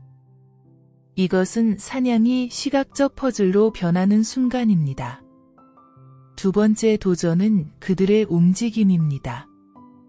토끼들의 흔적은 마치 공중에서 내려온 것처럼 갑자기 사라지거나 놀라울 정도로 혼란스러울 수 있습니다. 그들은 포식자, 여우, 늑대를 속이기 위해 그들의 도약 길이와 방향을 끊임없이 바꿉니다. 때로는 짧은 거리를 자신의 흔적 위로 되뛰어 추적의 시작부터 혼란을 야기하기도 합니다. 흔적의 모양과 상태는 당신에게 토끼의 속도와 공황 수준을 보여줍니다. 넓고 불규칙한 도약은 동물이 고속으로 도망치고 있음을 의미합니다. 그림자 읽기는 추적에서 생명을 구할 수 있습니다. 태양이 낮은 각도로 비출 때 작은 언덕이나 약간의 경사가 길고 날카로운 그림자를 만듭니다. 토끼는 이 자연적 그림자 뒤에 숨어 자신의 그림자를 최소화합니다. 이 경우 당신은 지형과 그림자의 경계를 구별해야 합니다. 이는 현대 군사 작전에서 위장된 이미지를 탐지하기 위해 사용하는 열화상 또는 그림자 분석의 원시 버전입니다. 바람 방향은 당신의 냄새를 토끼에게 전달하지 않도록 접근하기 위한 가장 중요한 데이터입니다. 바람이 눈을 운반하는 패턴과 모양은 당신에게 가시적인 지도를 제공합니다. 북극 토끼의 우수한 청각도 고려해야 합니다. 설화 신발이 내는 가장 작은 소리도 토끼가 갑자기 도망치게 할 수 있습니다. 따라서 가장 느리고 가장 조용한 걸음으로 나아갑니다. 성공적인 토끼 추적은 인내심, 침묵, 관찰력의 결합으로 얻어지는 큰 승리입니다. 알래스카에서 장작 모으기는 단지 연료를 공급하는 것이 아닙니다. 그것은 또한 에너지 관리와 로지스틱스 계획에 매우 까다로운 작업입니다. 소비된 칼로리와 얻은 열 에너지 사이의 균형을 맞추는 것이 생존의 가장 기본적인 산수입니다. 장작 모으기 작업을 시작할 때 첫 번째 일은 효율적인 나무를 선택하는 것입니다. 마르고 죽은 소나무나 자작나무가 가장 이상적인 연료입니다. 왜냐하면 수분 함량이 적고 빠르게 타기 때문입니다. 높은 열을 제공합니다. 신선하게 베어낸 살아있는 나무들은 너무 많은 수분을 포함하고 있습니다. 그것들을 태우기 전에 수분을 증발시키는데 너무 많은 에너지가 필요하며 이는 비효율적인 열 생산으로 이어집니다. 자작나무 껍질은 습한 조건에서도 빠르게 불을 붙일 수 있는 천연 점화제입니다. 나무 선택은 또한 기계적 효율성을 포함해야 합니다. 너무 두껍거나 너무 많은 가지를 가진 나무는 부수는 데 과도한 노력을 들여야 하며 얻는 장작의 대가를 치르지 못할 수 있습니다. 따라서 바람에 쓰러지거나 자연적으로 말라 죽은 중간 크기의 나무들을 선호합니다. 이것은 최소한의 힘으로 최대한의 연료를 얻기 위한 전략의 일부입니다. 장작 패는 리듬은 일관성과 지구력에 기반합니다. 도끼의 각 휘두름은 당신의 에너지와 체온을 소비합니다. 빠르고 공격적으로 패는 것은 곧 지치게 하고 이는 앞서 언급한 대로 옷의 단열을 방해하는 발안을 유발할 수 있습니다. 따라서 당신은 느리고 깊고 절제된 타격으로 일합니다. 15분마다 잠시 멈추어 짧은 휴식을 취하고 호흡을 조절하며 안전 점검을 합니다. 이것은 에너지 고갈과 체온 급강하를 방지하는 생물학적 방법입니다. 벌채한 장작을 모아 썰매에 싣는 것도 에너지 비용의 일부입니다. 장작을 썰매나 어깨에 균형 있게 싣는 것은 이동 중 노력을 방지합니다. 마르고 가벼운 장작은 운반하기 쉽지만 습하고 무거운 장작은 걷는 속도를 늦추고 피로를 가속화합니다. 현대 발전소의 연료 효율성 프로그램처럼 당신도 여기서 연료의 무게와 열량 사이의 교환을 계산해야 합니다. 장작 채취 장소와 캠프 사이의 거리도 비용 계산에 포함됩니다. 너무 멀리 나가는 것은 시간 낭비이며 돌아오는데 에너지를 소모합니다. 따라서 현재 연료를 효율적으로 사용하면서 캠프 근처 지역의 자원을 보존해야 합니다. 이 균형 잡기, 이동하는 동안 자원을 고갈시키지 않는 것이 이 지형에서 지속 가능한 생활의 기본 규칙입니다. 해가 지평선 위로 떠오르는 이 순간들, 눈눈증, 설맹, 뇌의 위험이 다가옵니다. 눈눈증은 단순한 눈의 불편함이 아닙니다. 그것은 눈의 각막이 눈에 반사된 강한 자외선에 의해 화상을 입는 상태입니다. 이 상태는 눈길을 여행하는 탐험가나 사냥꾼에게 빠르게 치명적일 수 있습니다.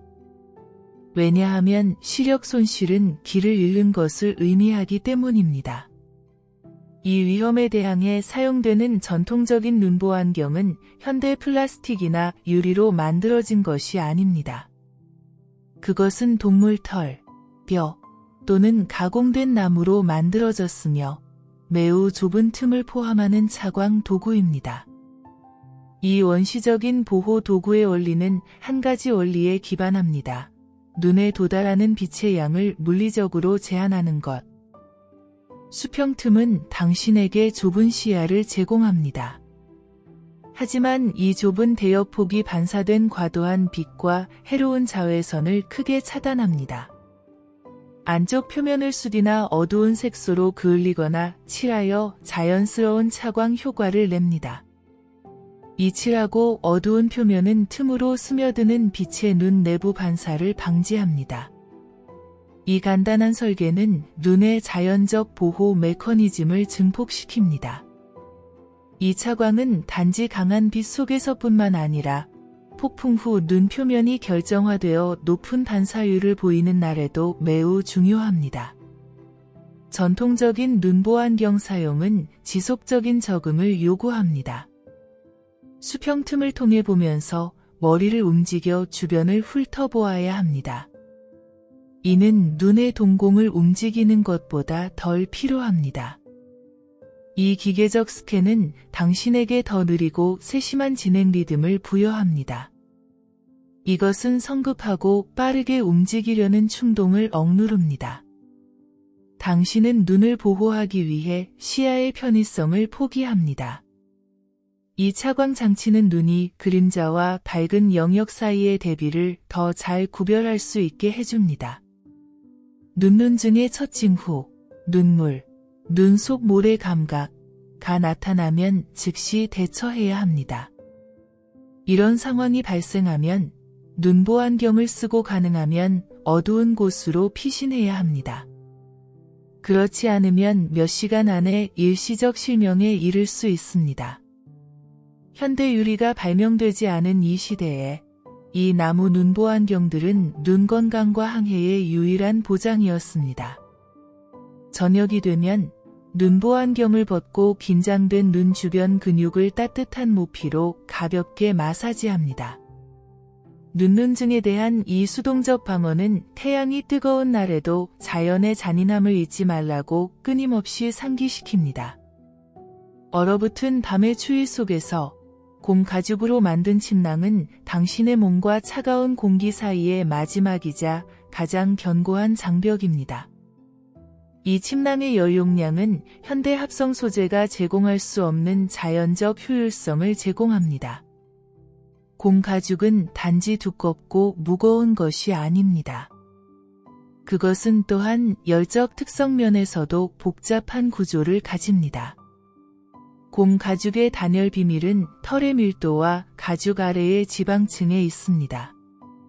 털은 무수한 작은 공기 주머니를 만듭니다. 이 공기 주머니들은 열 전달을 극적으로 늦춥니다. 왜냐하면 정지된 공기는 최고의 자연 단열체 중 하나이기 때문입니다. 가죽 아래의 두꺼운 피부와 지방층은 바람과 외부 추위가 스며드는 것을 막는 완벽한 장벽 역할을 합니다. 이것은 야생의 완벽한 열 공학입니다. 침낭의 무게와 부피는 당신에게 안정감을 줍니다. 침낭 안에서 체온이 빠르게 갇히고 미세 기후가 형성되기 시작합니다. 바깥 공기가 마이너스 30°C 이하일지라도 침낭 내부 온도가 0°C 약간 위로 유지되어 수면의 질과 생존을 보장합니다. 내부 습기 관리도 중요합니다. 가죽이 자연적으로 어느 정도 습기를 흡수할 수 있지만 과도한 축적을 방지하기 위해 밤새 환기구를 미세하게 조정해야 합니다. 이 침낭의 무게는 또한 물리적 부담입니다. 운반하는 데 높은 에너지가 필요하며 따라서 가장 중요한 장비로만 간주됩니다. 19세기 초 탐험가들은 이 침낭의 무게 때문에 장거리 원정에서 더 적은 물건을 운반해야 했습니다. 이것은 이 소재의 열적 이득이 에너지 비용으로 얼마나 계산되었는지 보여줍니다. 사용 후에는 지속적인 관리가 필요합니다. 털과 가죽을 건조하게 유지하는 것이 매우 중요합니다. 만약 습해지면 그 가치가 떨어지고 무게가 증가합니다. 따라서 기회가 있을 때마다 침낭을 털고 통풍이 잘 되는 곳에 걸어 내부 습기를 증발시켜야 합니다. 공 가죽 침낭은 단지 따뜻하게 해주는 것뿐만 아니라 환경과 미세 기후를 관리하는 데 대한 숙고를 요구합니다. 동물의 생명을 취해 얻은 이 보호층은 당신에게 자연에 대한 의존성을 끊임없이 상기시킵니다. 하루가 진행됨에 따라 당신 마음을 지배하는 가장 큰 사실은 지평선이 계속 낮아지고 있다는 것입니다.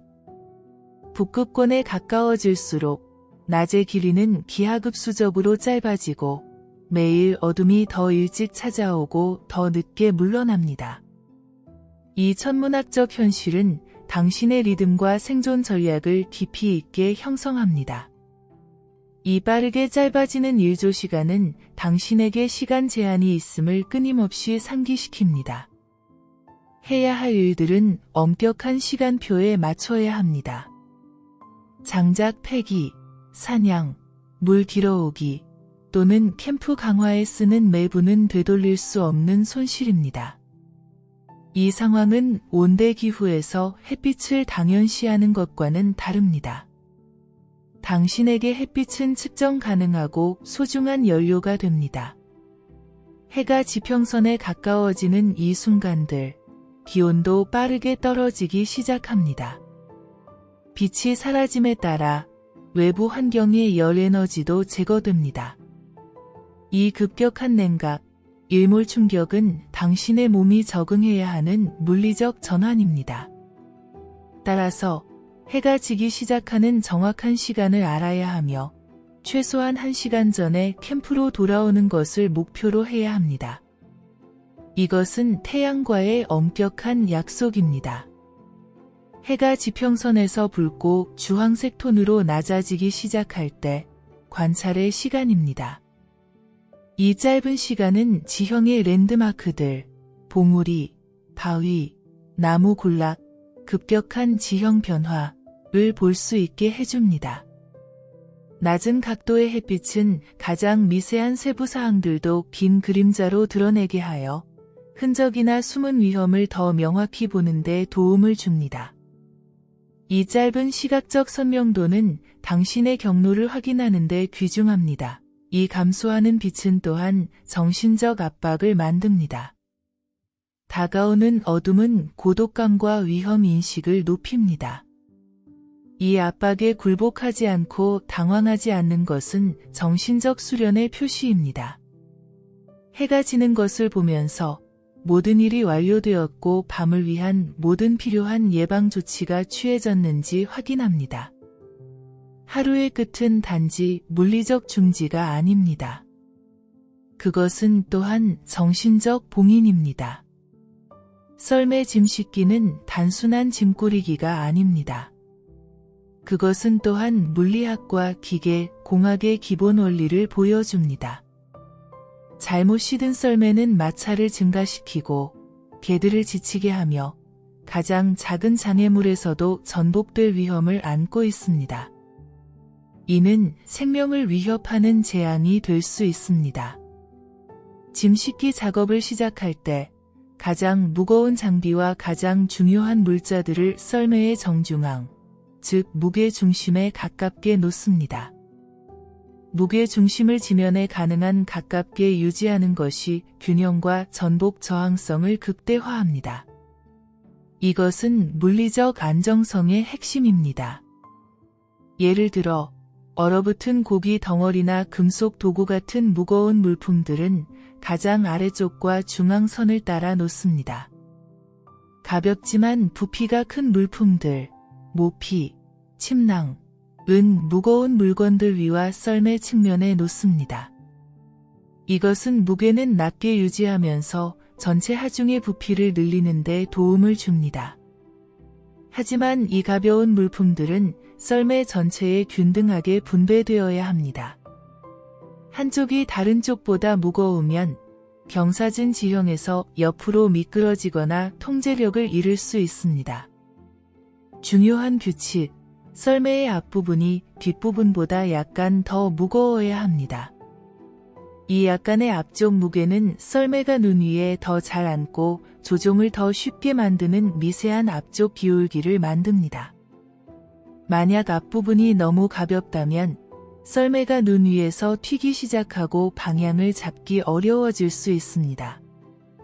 이 작은 무게 차이는 조향에 있어 중요한 조정입니다. 모든 하중은 동물 가죽이나 튼튼한 식물 섬유로 만든 팽팽하고 견고한 밧줄로 고정됩니다. 하중이 움직이지 않는 것은 단지 균형의 보장이 아닙니다. 그것은 또한 개들과 당신 자신의 안전을 보장합니다. 하중의 가장 작은 이동도 개들의 리듬을 깨뜨리고 그들을 당황하게 할 수 있습니다. 매듭은 풀리지 않을 만큼 강해야 하지만 필요할 때는 빠르게 풀 수 있을 만큼 실용적이어야 합니다. 썰매 하중 분배의 무게 중심을 성공적으로 계산하는 것은 단지 여정의 효율성뿐만 아니라 썰매의 부품들, 나무 러너, 연결점의 수명도 보장합니다. 균등하게 분산된 하중은 썰매에 가해지는 스트레스를 줄여 파손이나 고장 위험을 감소시킵니다. 이 실용적인 공학은 현대 물류의 원시적 예시입니다. 얼어붙은 호수를 건널 때 당신은 눈 아래에 물이 거대한 공간을 나타내며 당신의 무게가 이 얇은 얼음 껍질을 순간적으로 부술 수 있다는 사실을 알고 있습니다. 안전한 횡단의 열쇠는 눈이 아닌 귀를 이용한 침묵의 통제입니다. 얼음의 선택과 균열의 음향 신호를 듣습니다. 썰매의 러너가 얼음 위를 미끄러질 때 나는 소리의 음색에 집중하세요. 견고하고 두꺼운 얼음은 깊고 둔탁하거나 거의 소리 없는 우르릉거림을 냅니다. 이 소리의 무거움은 구조적 무결성 때문에 고주파 진동을 억제한다는 의미입니다. 만약 소리가 높고 날카롭고 반향이 있는 갈라짐 소리로 변한다면 이는 얼음에 새로운 균열이 생기고 긴장이 빠르게 퍼지고 있다는 긴급 신호입니다. 이것은 작은 균열이 생기는 것을 포착하는 조기 경보 시스템입니다. 작은 균열의 형성은 낮은 주파수의 우르릉거림으로 시작합니다. 당신은 이것을 발 아래에서나 썰매 프레임에서 느낄 수 있습니다. 이것은 당신에게 즉시 멈추고 주변 얼음의 상태를 시각적으로 확인할 수 있는 몇 초의 여유를 줍니다. 눈에 보이는 균열들은 일반적으로 얼음이 가장 약한 곳이며 자멸이 분산되거나 수렴될 수 있습니다. 얼어붙은 호수에서 가장 위험한 균열들은 바람과 수류가 만나는 곳, 두 개의 큰 얼음판이 함께 문지르는 곳에서 발생합니다. 이 지역들은 얼음이 끊임없이 움직이는 활동적인 단층선입니다. 이 지역들을 가로지르는 것은 더 위험하고 혼란스러울 수 있습니다. 만약 일련의 빠르고 간헐적인 갈라지는 소리를 듣는다면 이는 그 방향에서 해안으로 또는 더 두꺼운 얼음으로 빠르게 방향을 바꾸라는 신호입니다. 안전한 횡단의 열쇠는 모멘텀을 유지하는 것입니다. 만약 얼음이 의심스럽다면 속도를 늦추는 대신 빠르게 가속하여 짧은 시간에 얼음 위를 지나가는 것이 더 안전할 수 있습니다. 이것은 얼음에 가해지는 정적 하중보다는 동적 충격을 만들어냅니다. 하지만 이 전략은 신중한 모험입니다. 그리고 얼음 두께에 대한 어느 정도의 확신이 있을 때만 적용되어야 합니다. 내디딘 각 발걸음과 썰매가 내는 신음소리의 음향을 듣는 것은 이 지형에서 생존하는 가장 기본적인 감각 훈련입니다. 얼음의 소리는 당신에게 거짓말을 하지 않습니다. 추운 공기는 당신의 감각 지각을 복잡하고 모순적인 방식으로 변화시킵니다. 그중 가장 중요한 것은 후각 능력의 극적인 약화입니다. 정상적으로 공기 중을 떠다니며 쉽게 증발하는 냄새 분자들은 이 얼어붙는 온도에서 빠르게 응결되어 지면에 머뭅니다. 이것은 사냥과 위험 탐지에 큰 어려움을 만듭니다. 냄새 분자들은 차가운 공기의 높은 밀도 때문에 덜 활동적이며 당신의 코에 도달하기 어렵습니다. 당신 코의 점막은 극한의 추운 공기에 노출되면 건조해지고 혈관이 수축합니다. 이것은 후각 민감도를 감소시킵니다. 인간 냄새 흔적의 확산 속도도 마찬가지로 느려집니다. 이 상황은 온화한 기후에서 바람에 실려오는 날카로운 냄새와는 대조적입니다. 여기서는 냄새 흔적들이 훨씬 더 짧은 거리에서만 포착됩니다. 이 약화된 후각은 당신의 사냥 전략을 완전히 바꾸도록 요구합니다. 이제는 더 이상 멀리서 사냥감의 냄새를 맡을 것이라고 기대할 수 없습니다. 시각과 흔적 추적이 주요 감각이 됩니다. 방향 감각을 유지하려면 냄새가 어디서 오는지가 아니라 바람이 냄새를 어느 방향으로 운반하지 않을 것인지 계산해야 합니다. 냄새 분자들이 지면 가까이에서 움직이기 때문에 낮은 지형과 계곡들은 냄새 흔적들이 농축될 수 있는 곳입니다. 후각 감지의 약화는 또한 당신의 안전을 위해 위험 요소입니다.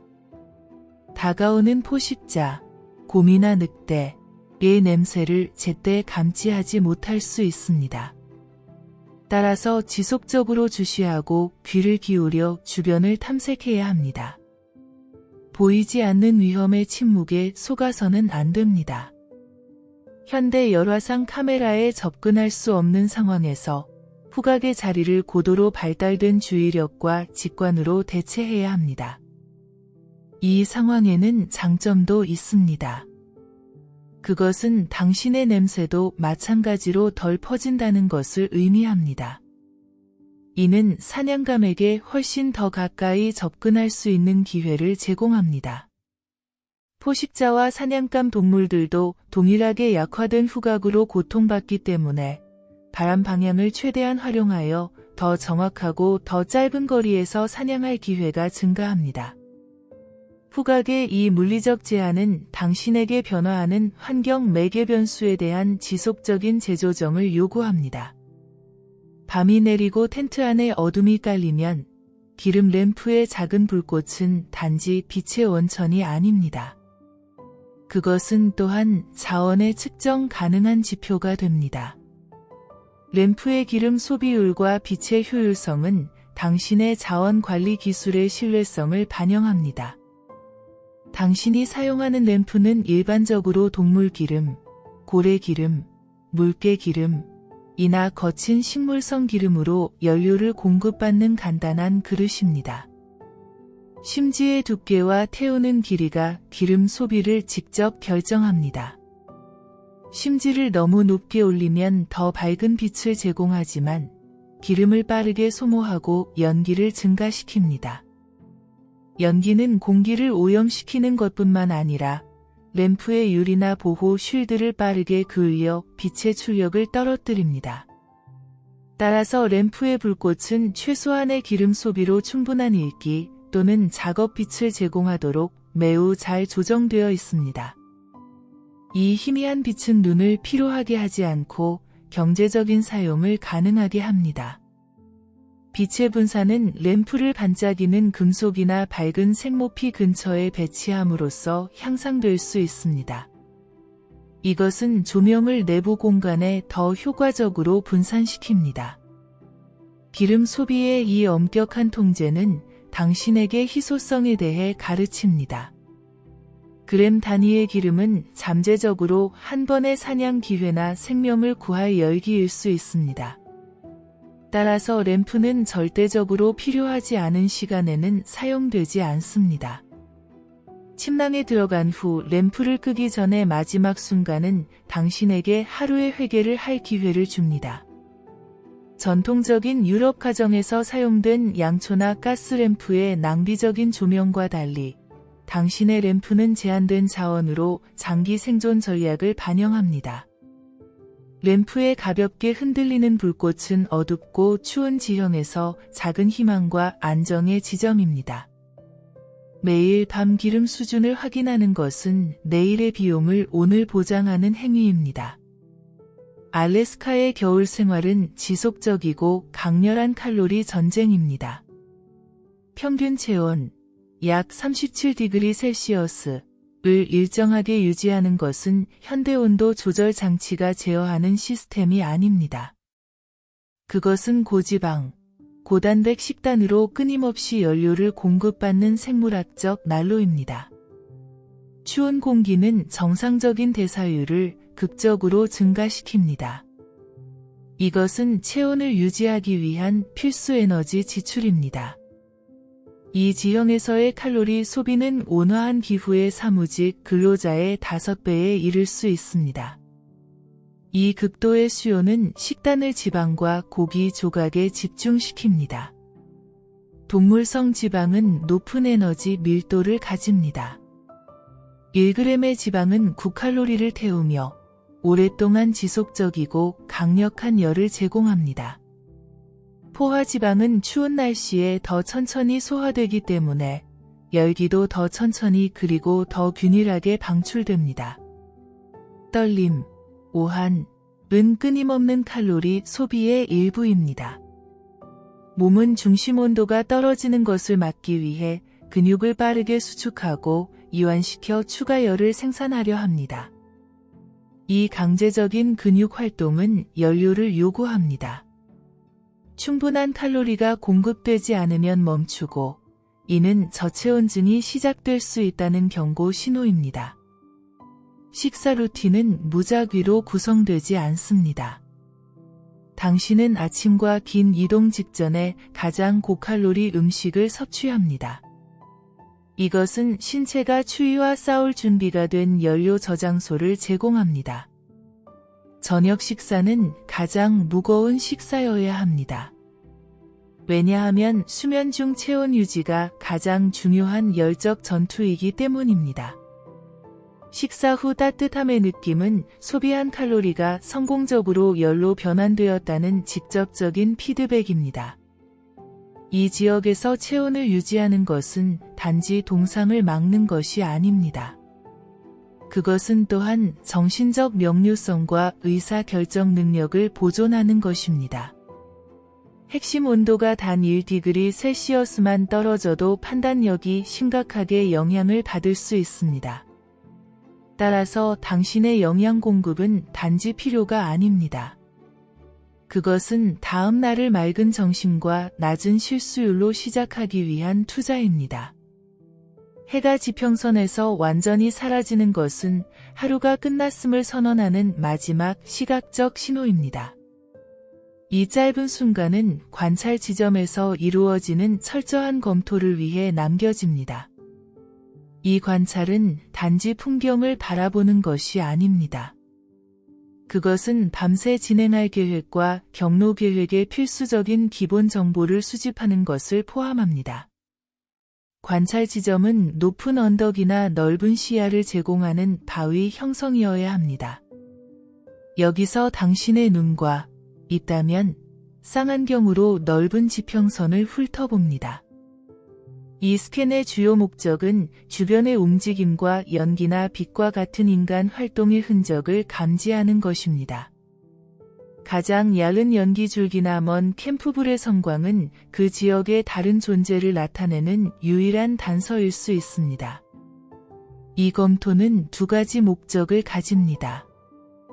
첫째, 잠재적 위험, 근처 포식자의 움직임, 다른 그룹의 캠프를 탐지합니다. 저녁빛이 긴 그림자를 만들어 움직임과 지형 특징을 더 뚜렷하게 합니다. 둘째, 경로를 위한 기준점, 먼 산봉우리, 눈에 띄는 나무 군락을 기억에 저장할 수 있게 합니다. 이 시각적 기억은 나침반이나 지도가 오도할 수 있는 큰 눈보라 동안 생명을 구할 수 있습니다.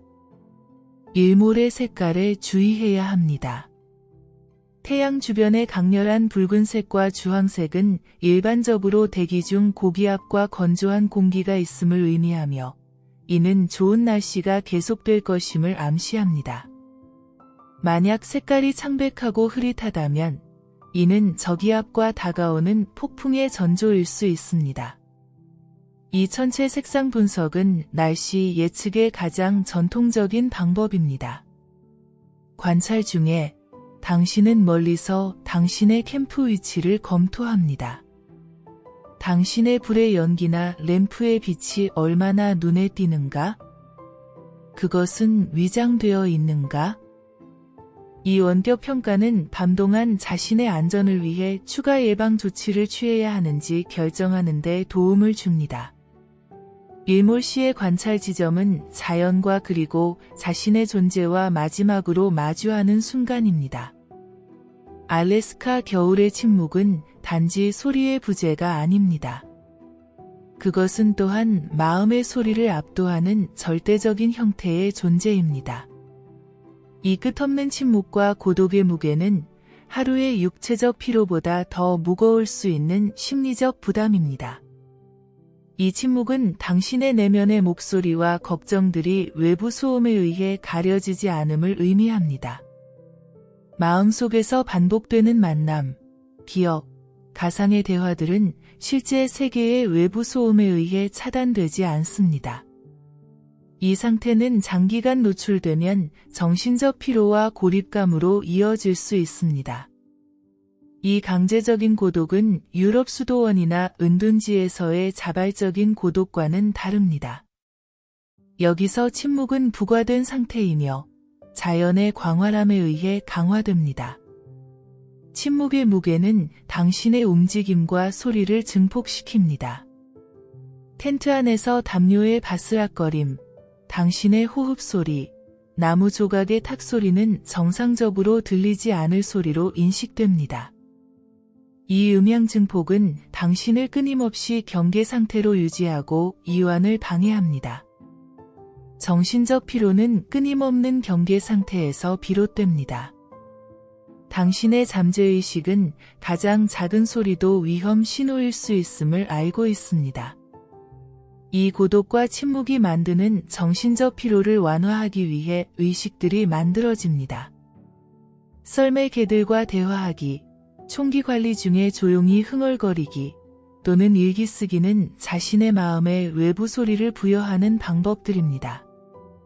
이 작은 소리 내는 행동들은 고립의 정서적 추리를 조금이나마 완화시킵니다. 일몰 후 침묵이 제공하는 압력이 최고조에 달합니다.